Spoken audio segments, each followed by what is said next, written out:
Hello everyone, ये class 12 chemistry chapter number 2 chapter का नाम है सॉल्यूशन। हमारे यूट्यूब चैनल का नाम है धर्मा पीवाईक्यूज। अब आता है question number 70।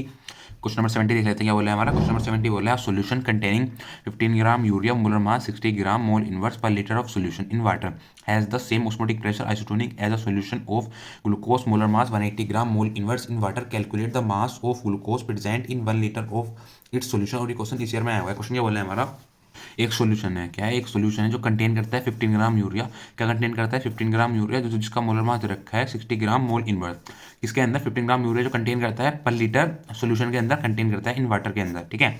Has a same osmotic pressure. क्या है उसका? सेम ऑस्मोटिक प्रेशर है। ठीक है। As a solution of glucose. और दूसरा सोल्यूशन किसका है? ग्लूकोज का। उसका मोलर मास दे रखा है 180 gram mole inverse in water. क्या बोल रहा है क्वेश्चन हमारा यहाँ तक? सिंपली क्वेश्चन हमारा ये बोल रहा है कि हमारे दो सोल्यूशन, पहला सोल्यूशन है यूरिया का। किसका सोल्यूशन? पहला सोल्यूशन है यूरिया का और दूसरा सोल्यूशन है ग्लूकोज का। किसका सोल्यूशन है? पहला सोल्यूशन है यूरिया का और दूसरा सोल्यूशन है ग्लूकोज का। पहला सोल्यूशन क्या कंटेन करता है? पहला सोल्यूशन ये कंटेन करता है कि 15 ग्राम यूरिया। क्या है? 15 ग्राम यूरिया है वो डिजोल्व है। किसके अंदर डिजोल्व है? पर लीटर ऑफ सोल्यूशन के अंदर 1000 ml वाटर के अंदर डिजोल्व है। ठीक है। और जो ऑस्मोटिक प्रेशर है किसका? यूरिया का और ग्लूकोज का। किसका ऑस्मोटिक प्रेशर है? ऑस्मोटिक प्रेशर है यूरिया का और ग्लूकोज का। वो दोनों का सेम है। क्या है? वो दोनों का सेम है। जहां पर दो सॉल्यूशन हो, ऑस्मोटिक प्रेशर सेम हो, सॉल्यूशन को हम आइसोटोनिक सॉल्यूशन बोलते हैं। क्या बोलते हैं? उस सॉल्यूशन को हम आइसोटोनिक सॉल्यूशन बोलते हैं। आगे क्या बोल रहा है क्वेश्चन? क्वेश्चन ये बोल रहा है मैं कैलकुलेट करना है, calculate the mass of glucose. क्या कैलकुलेट करना है? मैं कैलकुलेट करना है मास ऑफ ग्लूकोज जो कि प्रेजेंट है इन 1 लीटर ऑफ सॉल्यूशन के अंदर। अब देख लेते हैं इसका सॉल्यूशन। सॉल्यूशन सबसे पहले देख लेते हैं गिवन में क्या क्या लिखा हुआ है। गिवन में इसमें दो सॉल्यूशन है। पहला सॉल्यूशन है ग्लूकोज का। किसका है? पहला सॉल्यूशन है यूरिया का, यूरिया। दूसरा सॉल्यूशन है हमारा ग्लूकोज का। किसका सॉल्यूशन? दूसरा दूसरा सॉल्यूशन है हमारा ग्लूकोज का। ठीक है।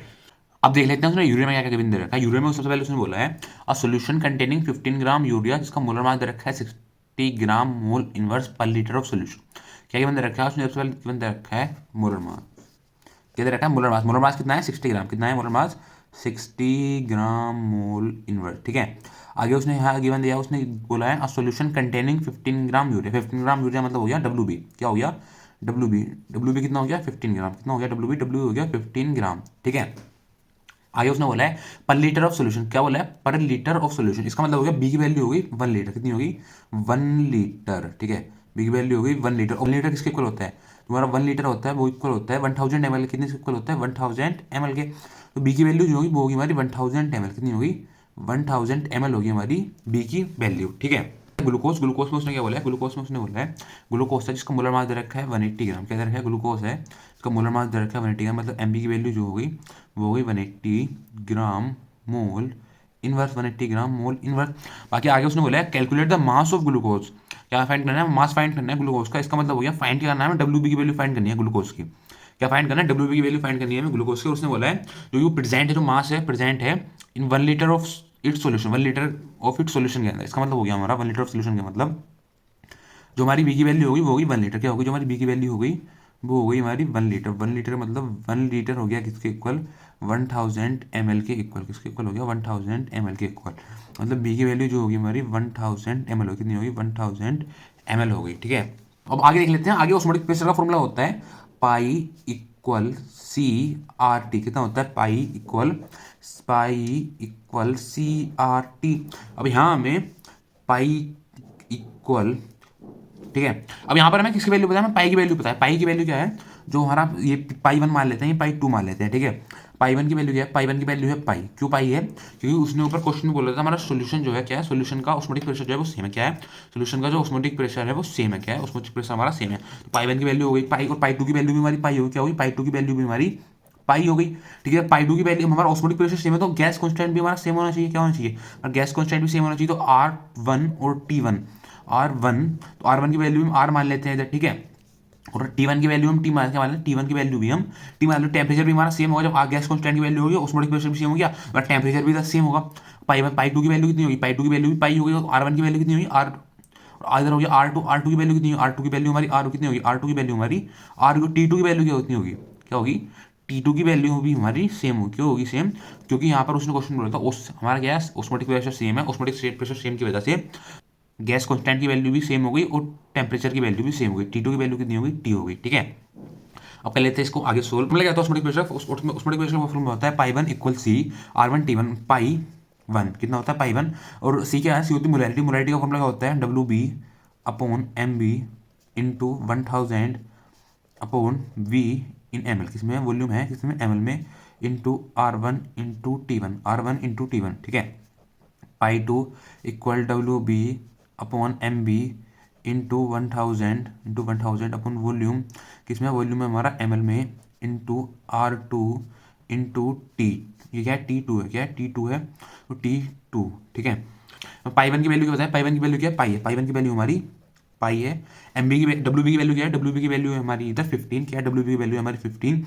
एमबी की वैल्यू क्या है, एमबी की वैल्यू हमारी है 60,000, इधर ऐसे लिख देते हैं। वॉल्यूम की वैल्यू हमें पता है, वी क्या है, बी हमारा है 1000, क्या है, बी है हमारा 1000। आर की वैल्यू गिवन दे रखी थी, आर की वैल्यू भी आर है, और T1 क्या है टेम्परेचर, टी की वैल्यू भी टी है, ठीक है।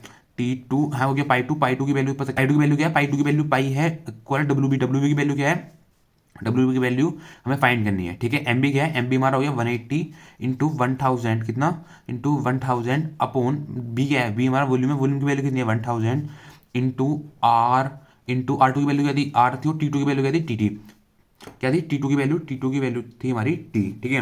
और सबसे पहले इसको मान लेते हैं इक्वेशन नंबर फर्स्ट, और इसको मान लेते हैं इक्वेशन नंबर सेकंड। आपको पता होगा क्वेश्चन की लेफ्ट हैंड साइड इक्वल हो, क्या हो, जब हमारी क्वेश्चन की लेफ्ट हैंड साइड इक्वल हो तो हम राइट हैंड साइड को इक्वल रख सकते हैं। लेफ्ट हैंड साइड हमारी इक्वल है, क्या इधर भी पाई है, इधर भी पाई है, तो हम राइट हैंड साइड इक्वल रख सकते हैं।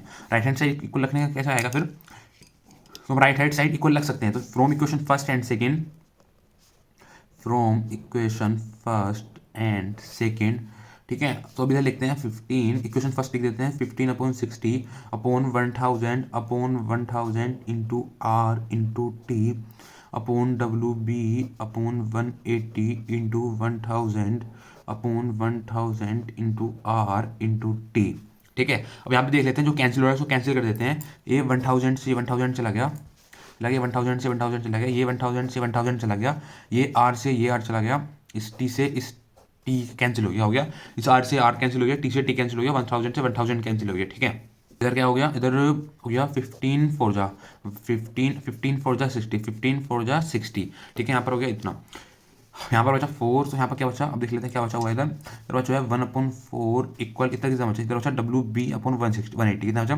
WB अपॉन 180, ये आ गया 1/4, इधर बचा 1/4 इक्वल WB अपॉन 180, ठीक है। कितना बचा 1/4 इक्वल WB अपॉन 180, तो 180 मल्टीप्लाई पहले इधर कर देते हैं, 180 इक्वल और WB इंटू 4, कितना बचा WB इंटू 4। वैल्यू उसकी फाइंड करनी है, WB की किसकी वैल्यू फाइंड करनी है, वैल्यू फाइंड करनी है WB की, तो WB हम इधर ही रहने देते हैं, 4 हम अपोन में ले जाते हैं, क्या करते हैं WB हम इधर ही रहने देते हैं, 4 हम अपोन में ले जाते हैं, 4 अपोन में जाए क्या होगा 180 अपॉन 4, कितना हो जाएगा 180 अपॉन 4, ये होगी हमारी WB की वैल्यू, ठीक है।